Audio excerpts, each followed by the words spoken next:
One of the most common questions I get: how do I connect my analog hardware to the computer? Let's see some different setups.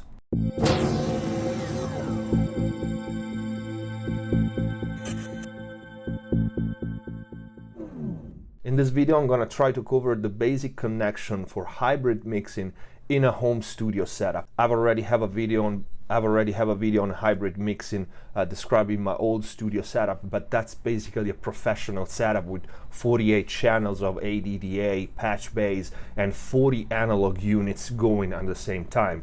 I'm pretty sure you guys are more interested in a smaller setup. Maybe you have one analog unit or one 500 series rack, or you're about to get that and you're wondering how do you connect it to your computer. So I'll be covering that few setups, the bare minimum really, and then I'll show you how to use the hardware in mixing. In this case, it's going to be Pro Tools because that's what I use, and I also think Pro Tools is still the best for hardware insert for hybrid mixing the way I'm using it. But let's get to it. So the first thing that you need is, of course, a multi-input and output interface. So not any interface. You need at least to use one stereo unit, 4 outputs and 2 inputs. Ideally, you need 4 outputs and 4 inputs, but that's specifically Pro Tools if you want to use hardware insert, and I'll explain you why in a second. So bare minimum, you need 4 outputs and 2 inputs.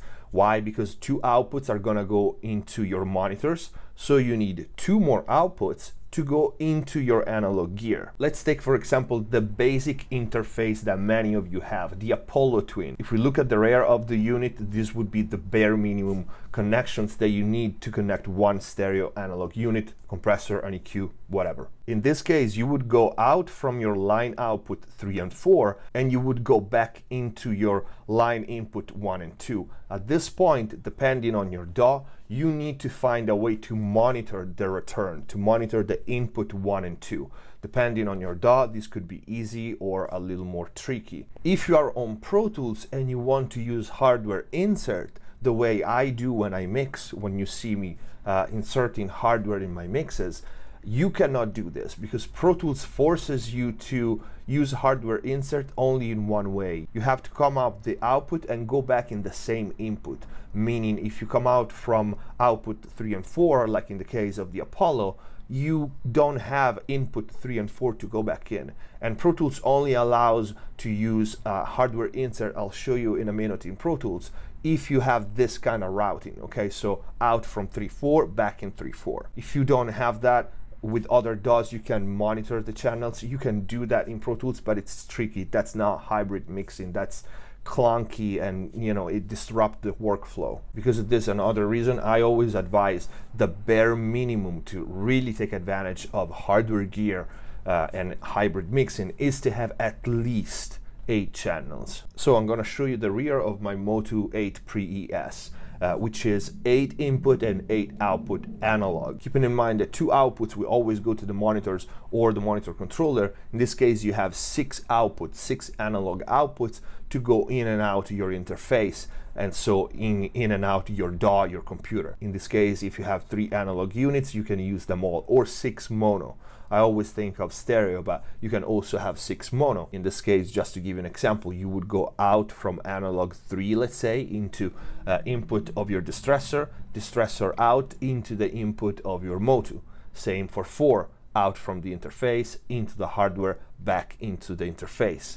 This is how you connect your hardware to your computer. Now, if you have multiple units and let's say just 3 stereo pairs, so 6 channels, you can build chains, for example, like I did with my 2-bus. So output 3 and 4 go into my 500 series rack, my West Audio Super Carrier. And from here, because my mix goes always into the Neves and then into the Dion, I don't have to have a separated independent channel for these 2 units. I can just go out from my interface into the Neves, then connect the Neves on the back of the carrier to the Dion, and then from the output of the Dion in the back of the carrier, I go back into the same inputs that I came out from my interface. That again is because of Pro Tools. So if I came out from the analog out 3 and 4, it doesn't matter how many channels, how many units I put in the chain before going back in. It could be all of them. The important part is that you go back to input 3 and 4. I do this with some of my compressors. For example, the LA2A is going into the 1176 and then back in. If I don't want the LA2A in the chain, I just turn it off or bypass it, and the same goes for the 1176. This way is very functional because I can try different compressors just by bypassing it, okay? Same for the distressor and LA3A or the EQ or the drummer saturator. I have chains. When I have a limited number of channels, I just build chains that I know are possible or probable that I could use, and then I bypass each unit. The other options would be to get a patch bay. So on the patch bay, you have all your input and all your output of your interface and all your input and all your output of your hardware right there in front of you, and you can just patch. But this would be my old setup. This would already be considered a semi-professional setup. So when you have a patch bay and a lot of channels, for 8 channels is not really needed. So once you have your connections, using hardware, it's a lot of fun because you basically pop in whatever unit you want, exactly like you would do with plugins. Let me show you an example. So I have this mix here, Ray Gun Romance last mix, is already finished and the vocals is already compressed. So I'm gonna run it through compressor, but consider that it's finished mix, it doesn't need more compression. So I have this vocal here. Standing love blind, I'm reeling in the hardest hard times. Now, if I want to insert a piece of hardware here, instead of going here in the insert plugin, I go into the IO tab. And here you can see I have my LA2A, distro 1, distro 2, 1176, blah, blah, blah. So if I want to pop one of my hardware compressors to compress these vocals, I just need to select that ADDA round trip, that hardware loop. In this case, we see this is 1, 2 is the main output, 3 and 4 is my 2 bus, 4, 5 and 6 are my compressors. So I go 5 and my distressor here at the bottom will start compressing. Standing love blind, I'm reeling in the hardest hard times. We could go back to the start. Okay, if I want, for example, to select my 1176, my Mimas, I'll just go for that hardware loop, channel 6.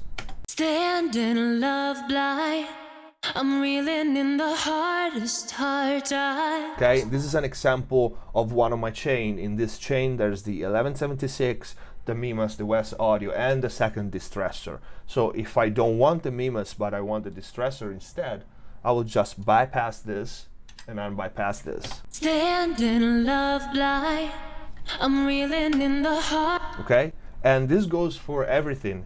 My 2 bus, if we listen to the song, you will see that my 2 bus here at the bottom is selected 2 bus, 500 2 bus, which is 3 and 4, and the whole mix is going into the Neves and then the Dione. Standing love blind, I'm reeling in the hardest hard time.